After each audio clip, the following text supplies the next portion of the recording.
Daghang nag-ingon maigsoon nga si Jesus Christ daw tawo, no, dili Dios, dili Ginoo. Pero ang pulong nag-aasoy maigsoon sa Juan 1:1 nga sa wala pa buhata ang kalibutan, no, ingon ang pulong sa Ginoo sa Juan 1:1, sa wala pa nabuhat bisan unsa ang pulong diha na. Ang pulong uban sa Dios ug ang pulong Dios. Ang hisgutan sa kasulatan maigsoon sa Juan, maigsoon sa New Testament, na so wala pa buhata ang kalibutan diha na si Jesus, no, kay ingon ang Genesis gali katong magbuhat nila sa tawo, ingon ang Ginoo nga magbuhat ang tawo sama sa atong dagway. So atong nagpasabot maigsoon nga na si kauban, no, ang kauban niya maigsoon si Jesus Christ uban ang Holy Spirit.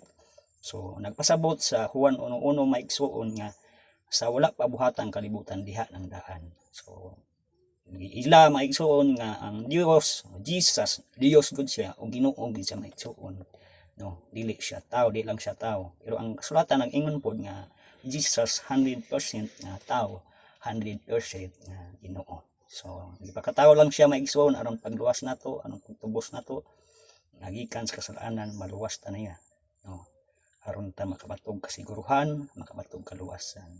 So gipakatawo si Jesus ang pagpapaila sa kalibutan maigsoon nga adunay Dios nga manluluwas, mao si Jesus. So klaro kay ang pulong sa Dios nga wala pa siya mataw, wala pa mabuhat ang kalibutan diha na siya. Ang pulong importante, ang pulong giingon sa kasulatan maigsoon mao ning Biblia.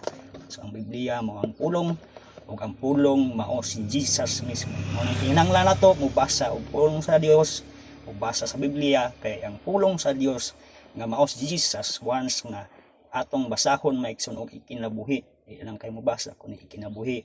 Ang atong kinabuhi makabatog kasiguruan, makabatog kahayag, makabatog kausaban samtang ta mobasa sa pulong sa Dios. Alay ko lang ang Dios ning kabuntagon.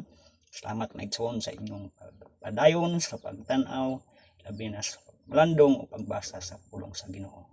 So atong ipasabot nga sa wala pa buhata ang kalibutan diha na si Jesus uban sa Dios Amahan. Alay ko lang Dios, God bless, peace, araw, and share.